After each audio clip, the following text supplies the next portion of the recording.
महाकुंभ को लेकर तैयारियां जोरों पर हैं। इसे लेकर योगी सरकार एक्टिव मोड में नजर आ रही है। इस महाआयोजन के दौरान 40 करोड़ से अधिक लोगों के प्रयागराज आने का अनुमान है, जिसको लेकर मेला प्रशासन और जिला प्रशासन दोनों ने क्राउड मैनेजमेंट की तैयारियां की हैं। खासतौर पर पीक डेज के दौरान अत्यधिक भीड़ के कारण कहीं कोई अव्यवस्था न हो, इसके लिए कार्य योजना तैयार की गई है। भाजपा की तरफ से अनुजेश यादव को उम्मीदवार बनाए जाने पर प्रदेश के उप मुख्यमंत्री ब्रजेश पाठक की प्रतिक्रिया सामने आई है। डिप्टी सीएम ब्रजेश पाठक ने कहा है कि बीजेपी अपने सर्वश्रेष्ठ कार्यकर्ताओं को लेकर मैदान में है। हम 9 सीटों पर जीत दर्ज करेंगे और 2 सीटों पर जल्द ही उम्मीदवार घोषित हो जाएंगे। हमारा गठबंधन सभी सीटों पर जीत हासिल करेगा। पीएम मोदी की जन कल्याणकारी योजनाएं जन जन तक पहुंची है।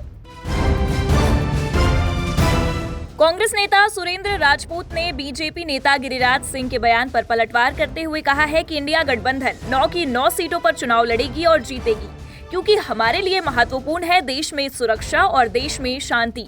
इसके अलावा संविधान की रक्षा हो और देश का बहुदलीय लोकतंत्र सलामत रहे। वहीं वायनाड से चुनाव जीतने के बाद वायनाड को 2 नए सांसद मिलने जा रहे हैं, श्रीमती प्रियंका गांधी और राहुल गांधी जी। आगरा एयरपोर्ट को बम से उड़ाने की धमकी मिली है। CISF आगरा एयरपोर्ट इकाई की ऑफिशियल मेल आईडी पर धमकी भरा संदेश भेजा गया है।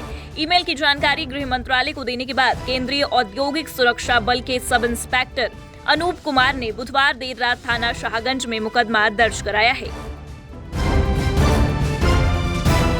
उत्तर प्रदेश में होने वाले 8 विधानसभा उपचुनाव के लिए बसपा ने अपने उम्मीदवारों की सूची जारी कर दी है। आज भाजपा ने भी अपने प्रत्याशियों की सूची जारी की है।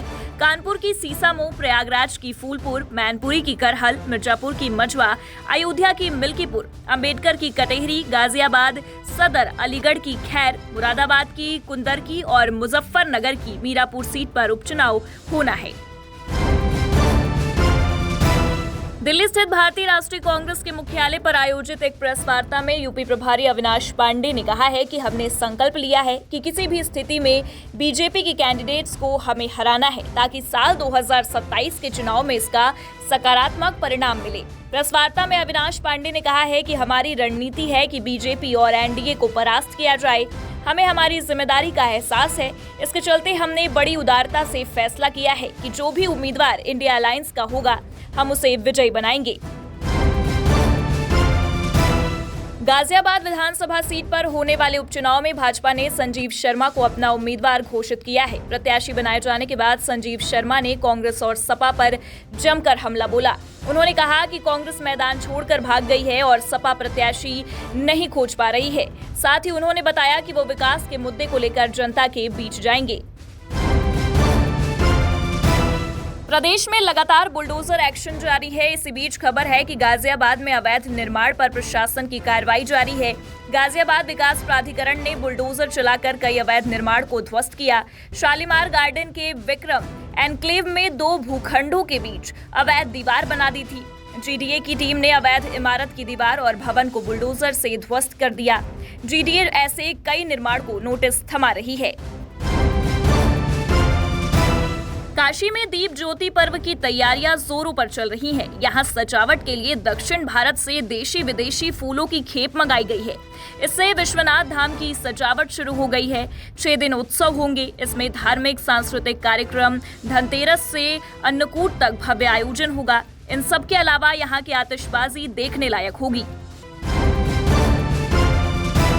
भगवान श्री राम की नगरी अयोध्या में इस बार 8वां दीपोत्सव मनाया जाएगा और जैसा कि आप जानते हैं कि रामलला अपने भव्य मंदिर में विराजमान हो गए हैं, ऐसे में इस साल रामनगरी में दीपोत्सव काफी खास होने वाला है। इस बार दीपोत्सव पर खास झांकियां देखने को मिलेंगी, जिसकी तैयारियां पिछले 1 महीने से चल रही हैं।